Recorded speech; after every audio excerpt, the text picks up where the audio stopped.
Bienvenue sur votre chaîne École du Futur, c'est Moussa Diallo.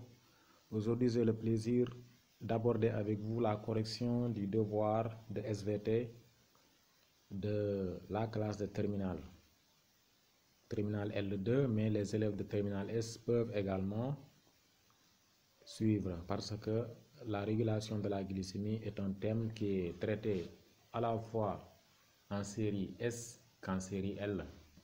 Donc, je m'en vais d'abord vous lire intégralement le sujet. Le devoir est constitué par deux exercices. Un exercice sur la maîtrise des connaissances et un autre exercice sur la compétence méthodologique. Donc, nous allons d'abord traiter l'exercice numéro 1 avant de passer à l'exercice numéro 2. Voilà. Donc, je vous demande de suivre la vidéo jusqu'à la fin parce qu'à la fin de la vidéo, je vais vous donner un exercice d'application concernant ce thème que vous pouvez traiter et m'envoyer à travers, soit dans les commentaires ou bien à travers ma boîte mail, que je vous donnerai l'adresse mail à la fin également de la vidéo. Donc, l'exercice numéro 1 est le suivant. Pour chacun des items, trouve la réponse juste, les réponses justes et les réponses injustes. Et les réponses fausses, du moins. Petit 1, le foie, grand A, est le seul effecteur de la régulation de la glycémie. B, agit sur la glycémie uniquement en libérant du glucose dans le sang. C, est insensible à l'insuline. D, est sensible au glucagon. Deuxième question, la glycémie A est le taux de glucose plasmatique. B est maintenue à peu près constante principalement par contrôle nerveux. C diminue temporairement à la suite d'un exercice physique. D diminue temporairement à la suite d'un repas. E est diminuée chez les personnes atteintes de diabète sucré. Troisième phrase, une glycosurie A est un excès de glucose dans le sang.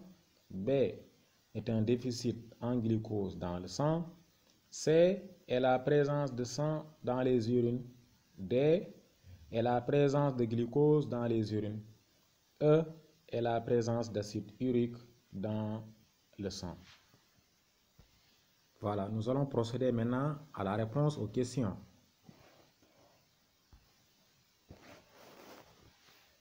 Le 1. Le foie A est le seul effecteur de la régulation de la glycémie. Si vous observez bien le schéma ci-dessous, le schéma qui est présent, que vous voyez sur l'écran, vous voyez qu'au niveau de la troisième ligne, qui concerne les effecteurs, vous voyez que les organes effecteurs de la régulation de la glycémie sont constitués principalement par le foie, les muscles et les tissus adipeux. Ce qui nous permet de dire qu'en réalité, le foie n'est pas le seul effecteur de la glycémie. Donc, le A consiste à dire, il faut mettre A faux. Donc, le foie n'est pas le seul organe de la régulation de la glycémie, n'est pas le seul effecteur. En réalité, il y a le foie, il y a les muscles, il y a également les tissus adipeux, ce qui nous permet de dire que le A est faux. Donc, B, le foie agit sur la glycémie uniquement en libérant du glucose dans le sang. Toujours, nous pouvons dire que cette phrase-là également, elle n'est pas juste, elle est fausse. En réalité, le foie ne fait pas que libérer du glucose dans le sang. Le foie également stocke l'excès de glucose dans le sang en prenant l'excès de glucose et en le transformant en glycogène. C'est la glycogénogenèse.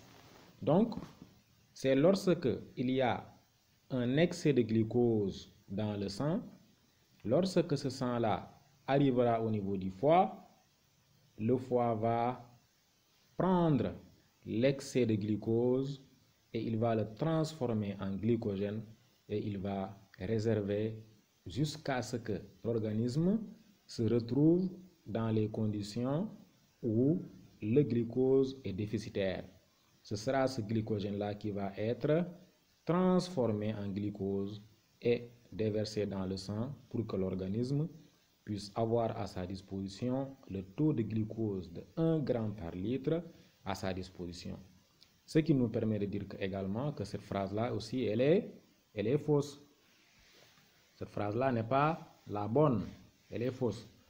D'ailleurs, l'expérience que vous voyez, le schéma que vous voyez là est un schéma à partir duquel une expérience importante a été réalisée sur le foie. En effet, si à la suite d'une ingestion de glucose, une ingestion ou bien à la suite d'un repas trop sucré, lorsque vous, trop sucré, repas trop sucré entre guillemets bien sûr, lorsque le repas là a beaucoup de glucose, donc à la suite d'une ingestion de glucose ou bien à la suite d'un repas, lorsque vous mesurez le taux de glucose au niveau de la veine porte hépatique, vous pouvez vous retrouver avec une valeur qui dépasse la normale, qui dépasse la valeur de 1 gramme par litre, qui est la valeur standard, la valeur moyenne, la valeur normale, le taux de glucose normal dans le sang. Mais lorsque vous mesurerez le taux de glucose au niveau de la veine sus-hépatique, vous allez vous retrouver avec une valeur de 1 gramme par litre. Je répète la question. À la suite d'une ingestion de glucose ou bien à la suite d'un repas, lorsque vous mesurez le taux de glucose qui circule au niveau dans le sang, qui circule au niveau de la veine porte hépatique, vous pouvez vous retrouver avec une quantité supérieure de glucose, supérieure à 1 gramme par litre. Puis après cela, lorsque vous mesurez quand le sang traversera le foie et qu'il arrivera au niveau de la veine sus-hépatique, lorsque vous mesurerez le taux de glucose présent dans la veine sus-hépatique, vous allez vous retrouver avec un taux de 1 gramme par litre. Qu'est-ce que cela signifie? Cela signifie que le foie a pris l'excès de glucose qui était dans le sang, il l'a transformé en réalité en glycogène et il l'a stocké. Donc, pour montrer que le foie, dans ce cas-là, a transformé l'excès de glucose en glycogène, il l'a stocké. Le phénomène inverse peut être noté, c'est-à-dire que à la suite d'une activité sportive intense ou bien à la suite d'un jeûne prolongé, lorsque vous mesurez le taux de glucose présent dans le sang qui circule au niveau de la veine porte hépatique, vous allez vous retrouver, ou bien vous pouvez vous retrouver avec une quantité de glucose qui est en deçà des 1 gramme par litre, la valeur moyenne.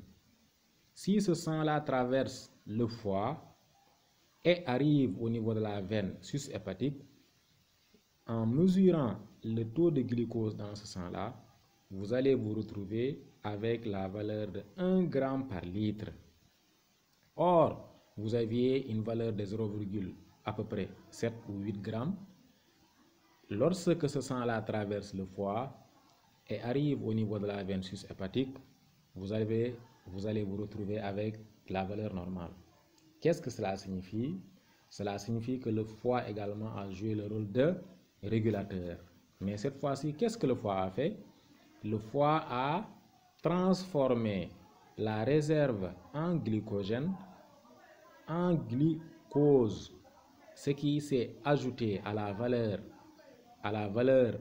des 0,8 ou 0,7 qui était dans le sang, ce qui s'est rajouté à cette valeur-là jusqu'à avoir une valeur de 1 gramme par litre, qui est la valeur normale. Dans ce cas-là également, le foie a joué le rôle de régulateur. Mais cette fois-ci, il a fait quoi?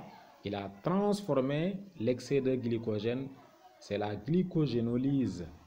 La glycogénolyse, c'est-à-dire le fait de transformer l'excès de le glycogène en réserve en glucose pour permettre au sang d'avoir le taux de glucose habituel, normal, de 1 gramme par litre. Donc, ce qui nous permet de dire que la phrase B qui dit que le foie agit sur la glycémie uniquement en libérant du glucose dans le sang, cette phrase-là, elle n'est pas juste. Donc, il faut mettre un B faux. Voilà.